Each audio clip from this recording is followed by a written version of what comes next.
সবাই কেমন আছো? সবাইকে কালী পুজোর অনেক অনেক শুভেচ্ছা। আজকে কালী পুজো না, আজকে হ্যাপি দিওয়ালি। তো দেওয়ালির অনেক অনেক শুভেচ্ছা রইলো সবাইকে। আর এখন ওই 3:30 মতো বাজে, আমি রেডি হয়ে গিয়েছি। তো এই শাড়িটার নামটা এখন আপাতত মনে পড়ছে না, মালবেরি সিল্ক মনে হয় খুব সম্ভবত বলে।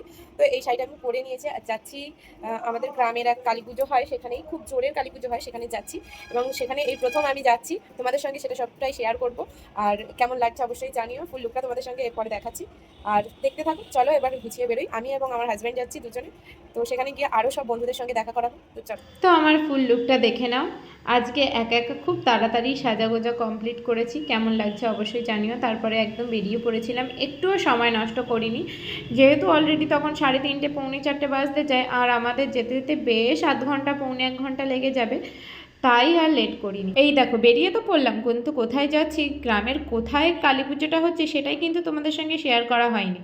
যাচ্ছিলাম কৈজুরি যে কালী পুজো হয় সেখানে, প্রচুর জোরের নাকি কালী পুজো হয়। এই প্রথম আমি যেহেতু যাচ্ছি, এক্সাইটমেন্টটা ভীষণ বেশি।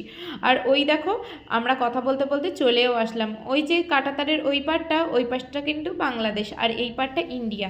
আমরা প্রায় বর্ডারের পাশ দিয়েই যাচ্ছি, আর বেশ ভালোই লাগছে। আমার গ্রামের বাড়ি যেতে গেলেও, মানে গ্রামের শ্বশুরবাড়ি যেতে গেলেও এরকমই মানে পুরো বর্ডারের সাইড পড়ে। আর তোমরা এর আগে ভিডিওতে দেখেছো, তোমরা যদি মনে করো যে না ওই ভিডিওগুলো আরও একবার দেখবে, অবশ্যই দেখতে পারো, আমার টাইম লাইনে দেওয়া আছে। আর না হলে আমাকে কমেন্ট করতে পারো, আমি তাহলে আবারও সুন্দর করে একটা ভিডিও দিতে পারি, বাংলাদেশ এবং ইন্ডিয়ার বর্ডারের ভিডিও।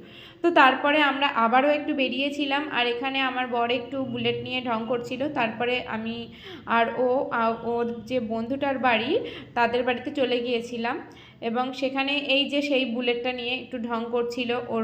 আমার বরের বুলেট আর ফোনের প্রতি যে এত নেশা, তোমাদের কি বলবো। তারপরে বেশ সন্ধে সন্ধে হলে আমরা সবাই মিলে বেরিয়ে পড়েছিলাম, যাচ্ছিলাম মেন জায়গায়। এখান থেকে বেশ অনেকটা হেঁটে যেতে হয়, কারণ এখন পুরো নো এন্ট্রি করে দিয়েছে, আর বর্ডারের প্রচণ্ড চাপ, যার কারণেই আমাদের এখন হেঁটে হেঁটেই যেতে হচ্ছে।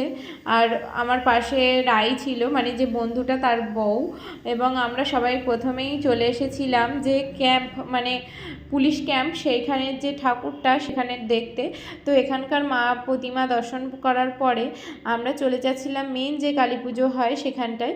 আর কি সুন্দর সাজিয়েছে চুনি লাইট দিয়ে, বেশ অনেকগুলো ওখানে ঠাকুর হয়েছিল, সেই ঠাকুরগুলোই আমরা লাইন দিয়ে দেখতে গিয়েছিলাম।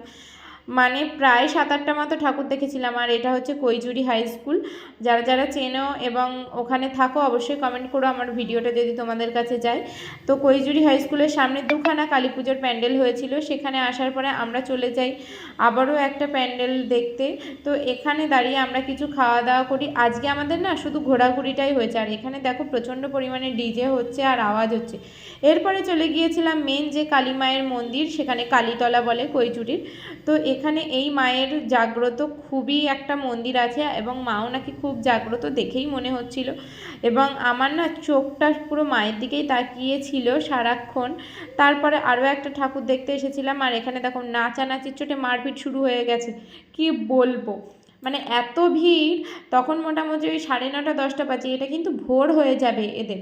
তবে আমরা অত রাত পর্যন্ত ছিলাম না, বেশ খানিকক্ষণ থাকার পরে আমরা ওই 1টা নাগাদ বাড়ি চলে আসি। আর যতক্ষণ ছিলাম ততক্ষণ ওই নাচানাচি দেখতে দেখতে পুরো পাগল হয়ে গিয়েছি।